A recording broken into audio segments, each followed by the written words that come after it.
السلام عليكم ورحمة الله وبركاته. ازيكم يا حبايبي، عاملين ايه؟ اللهم صل وسلم وبارك على سيدنا محمد. اهلا بيكم معايا في فيديو جديد.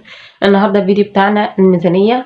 طبعا زي كل شهر عايزين نقسم الميزانية بتاعتنا من اول ما بدأنا من اول ما خدنا المرتب. طبعا انا خدت المرتب وطلعت الالتزامات اللي علينا. فاضل من المرتب بما ان الاسعار غالية وكلام من ده. عايزه اقول لكم فاضل من المرتب 2500 جنيه. بصوا ادي اللي فاضلين من المرتب. تمام. ال 2500 جنيه. طب هقسمهم ازاي؟ اقسمهم زي كل مره بالنص شهري، ولا اقسمهم كل اسبوع؟ بصراحه يعني في حاجات كده كنت عايزاها كمان في الشهر ده، حاجات زياده، يعني مشتريات زياده عايزه اعملها، يعني عايزه اشتريها. ففكرت ان انا اغير تقسيمه الميزانيه الشهر ده. تمام. تقسيمه جديده عليا، ما عملتهاش قبل كده. يعني عملت نص شهرية، وعملت الأسبوعية. صراحة الأسبوعية كمان في حاجات كتير بتكون ناقصة، ويعني هم 2500 جنيه لو قسمتهم على 4 أسابيع. تمام. مش هعرف اشتري علبة سمنة كويسة يعني تفضل معايا فترة. مش هعرف هشتري سمنة ولا زيت، ولا هشتري شاي، ولا هشتري رز، ولا هشتري الرز كمان ب36 جنيه. تمام. فأنا هشتري ايه ولا ايه ولا ايه في الميزانية الأسبوعية؟ كمان الميزانية النص شهرية حسيت برضو ان انا عايزة اغير، يعني اشوف ان يعني هي كويسة بس الى حد ما، بس طبعا لها عيوب. بس قلت المرة دي انا هقسمها تقسيمة جديدة خالص. تعالوا كده نشوف عشان ما اطولش عليكم. هنقسم الميزانية بتاعتنا ازاي؟ دول 2500 جنيه بالفكة، يعني دول 10. تمام. دول 2500 جنيه. هنقسم ال 2500 جنيه ازاي؟ تعالوا نشوف. اول حاجة هعملها ان انا هنركن الفلوس دي كده على جنب الاول. طيب، هنجيب 2500 جنيه الاول. بسم الله الرحمن الرحيم. بصوا يا حبايبي، الميزانية عايزة تقسميها صح. قسميها خد المبلغ كله، طلعي منه الالتزامات اللي عليك الاول، وبعدين خد المبلغ بتاع الاكل. تمام. طبعا في حاجات كتير احنا عايزين نشتريها، بس انا مش هقول انا هشتري ايه. انتوا عارفيني انا بقسم الميزانيه بتاعتي، وبعدين بعد ما اشتري اوريكم المشتريات اللي انا اشتريتها. تمام. لان طبعا الاسعار بتختلف، ولما بحط رينج معين للاسعار بلاقيها اختلفت تماما عن اللي انا عايزه اشتريه يعني. تمام. يعني لو باكل شاي مثلا عامله حسابي على 50، ممكن اروح الاقيها ب55. تمام. فانا مش هقول اسعار، او مش هقول انا هشتري ايه. انا هشوف انا عندي ايه حاجات ناقصه، وهشتري على حسب على حسب الفلوس اللي معايا، وعلى حسب الرينج الفلوس اللي معايا. يعني هشوف هيكفي ايه معايا واشتري. تمام. طيب التقسيمه بقى بتاعتنا، هجيب 1000 جنيه. تمام. دي بقى مشتريات شهريه: شاي، سكر، زيت، سمنة، دقيق، مثلا طبق بيض اجيبه بالمرة بدل ما اجيب 10 بيضات ولا 15 بيضة. مثلا مفيش حد بتاع بيض عندنا بيبيع هيديكي 10 بيضات. تمام. لا، لازم الطبق كامل.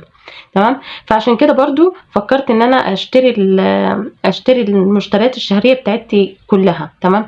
كمان في حاجة الفول والعدس والشعرية وكلام من ده، تشتريه اول تشتريها مثلا الاسبوع ده، مثلا الفول مثلا ب40، تروحي تشتريه الاسبوع اللي بعده يديهولك مثلا ب45. تمام. فليه الكلام ده؟ طب ما انا قلت اخلي مبلغ اشتري بيه طلبات الشهريه، اللي هي الاسعار اللي بتختلف فيها على قد ما اقدر. يعني مثلا علبه السمن مثلا نازله عليها عرض ب 63 جنيه، اللي هي العلبه 700 جرام، اشتريها بدل ما اشتريها بعدين ب70. تمام. يعني اشوف ايه اللي عليه تخفيضات، وايه اللي اقدر اجيبه، وايه الحاجات اللي ممكن تغلى بعدين. تمام. ففكرت في كده. طيب هشتري مشتريات الشهرية ب1000 جنيه. على قد ما اقدر هخلي ال1000 جنيه يكفي معايا المشتريات. يعني هشوف انهي الحاجات الاساسية الضرورية جدا اللي هجيبها الاول، واللي يفضل من ال1000 جنيه هشتري الرفاهيات بقى، الشوكولاتة، الكلام من ده. تمام. طيب ايه تاني؟ معايا هيتفضل معايا كام؟ هيتفضل معايا 1500 جنيه. ال1500 جنيه دي هقسمها على 4 أسابيع. تمام. كل أسبوع أنا لو قسمت ال 5000 ال 1500 جنيه على 3 أسابيع هيطلع معايا 375 جنيه. تمام. ال 375 جنيه دي هشتري منها حاجات للفطار وحاجات وخضار طبعا عشان الغدا. طيب وحاجات وعشاء. تمام. ولحوم. طبعا انتوا عارفين انا حطيت بند اللحوم في الاخر عشان خاطر اشتري حاجات الفطار الاساسيه، لبن، جبن، معجنات. يعني اكيد هعمل معجنات، بس دي انا هشتريه من 1000 جنيه الشهري. مش هخليه يعني مع الاسبوعي. هشتري خضار في حدود 150 جنيه مثلا. تمام. وخصوصا اول اسبوع ده هشتري فيه خضار اللي هو ب150، واحاول احافظ عليه على قد ما اقدر. ليه؟ لان انا هشتري طلبات ب1000 جنيه. تمام. فهحاول ان انا اظبط اموري اول اسبوع. انا اول اسبوع يعني في ناس بتشتري حاجاتها كلها اول الشهر، واول اسبوع بتقضيه لحوم وفراخ وسمك وكده. لا، انا من النوع اللي هو اول اسبوع بقضيه حاجات خفيفه كده، وبعدين بقى بدخل في التقيل. بتكون فاضل معايا فلوس، بتكون في حاجات في الفريزر، بتكون مثلا يعني خلاص الحمد لله يعني داخلين على الشهر اللي بعده.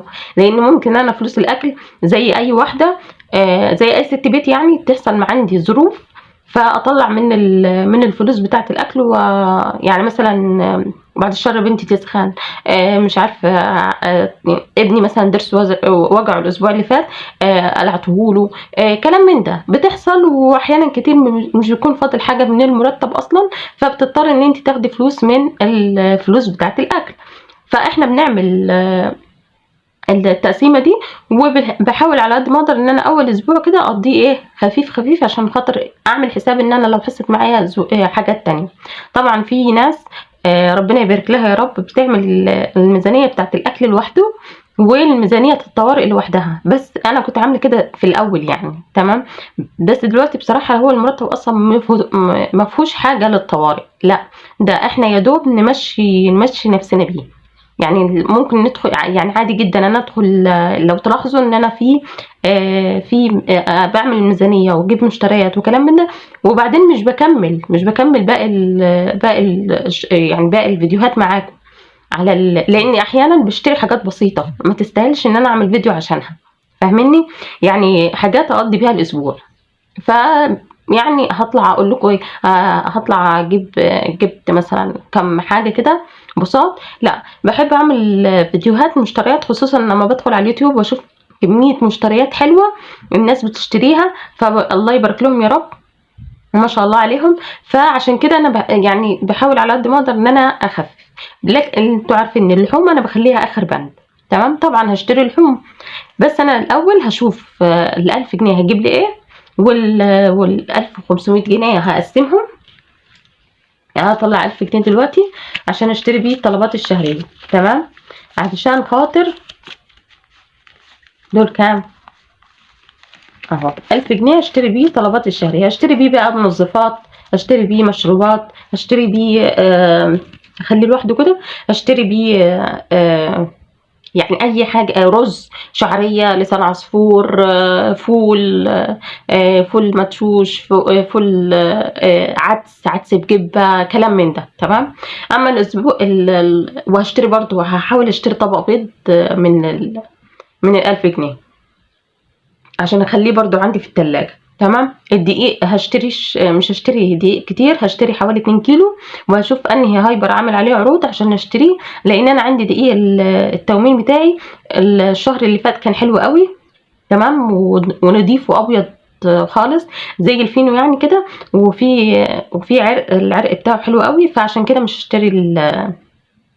هشتري دقيق اكرر 2 كيلو بس. تمام. طبعا هشتري زيت، وهحاول هقسم بقى الفلوس الباقيه دي كلها على ال3 اسابيع. طبعا عايزه افك فلوس وكده، فهحاول ان انا افك الفلوس واقسمهم على ال3 اسابيع. على الاربع اسابيع. تمام. وزي ما قلت لكم اول اسبوع برضو هحاول على قد ما اقدر ان انا اصور لكم اول اسبوع، وبرضو هحاول ان انا اخلي بالي من يعني هحاول على قد ما اقدر ان انا ما ادخلش على الاسبوع اللي بعده، هحاول يعني. تمام. بس انتوا مش غرب. تمام. فان شاء الله الميزانيه بتاعتي كده انا قسمتها خلاص. تمام. مفضلش معايا غير فيديوهات المشتريات. هعمل معاكم ان شاء الله، هشتري الطلبات اللي ب1000 جنيه.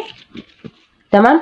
المشتريات الشهريه، وبعدين المشتريات بتاعتي هتكون ب 375 جنيه برضو هقسمها واشوف هشتري ايه. تمام. اول اسبوع برضو هنزله معاكم ان شاء الله في الفيديوهات. وان شاء الله هعمل معاكم فيديو عن تحضيرات الفطار، تحضيرات لمنيو الاسبوع، تجهيزات الفطار والغداء والعشاء باذن الله. ان شاء الله. بس فتره الامتحانات دي تعدي على خير باذن الله. عندي ابني في سنه رابعه، ادعوا له يا جماعه. كل اللي يشوف الفيديو للاخر يا ريت يدعي له. تمام. وكده اكون خلصت خلاص الفيديو. عايزه اقول لكم الفكه دي كمان الواحد زمان كان بيحوشها، بس دلوقتي انا هحطها من ضمن الفلوس. والفكه بقى نشيلها على جنب بقى عشان خاطر رمضان، واللي يقدر يفرز حاجه لرمضان او يشيل حاجه لرمضان يحاول. انا ما شلتش غير 2 كيس لسان عصفور وكيس مكرونه وعلبه سمن. تمام. فان شاء الله برضو يعني لو قدرت الشهر ده هحاول اوفر مني حاجه. احنا خلاص في نص جماد التاني، فخلاص كده داخلين ان شاء الله على رمضان. اللهم بلغنا رمضان باذن الله. وكل سنه وانتم طيبين، واشوفكم على خير ان شاء الله في فيديو جديد. واتمنى منكم الاشتراك في القناه لو اول مره تشوفوا القناه، واتمنى اللايك، واتمنى منكم لايك للفيديو. واشوفكم على خير ان شاء الله في فيديو جديد. والسلام عليكم ورحمه الله وبركاته.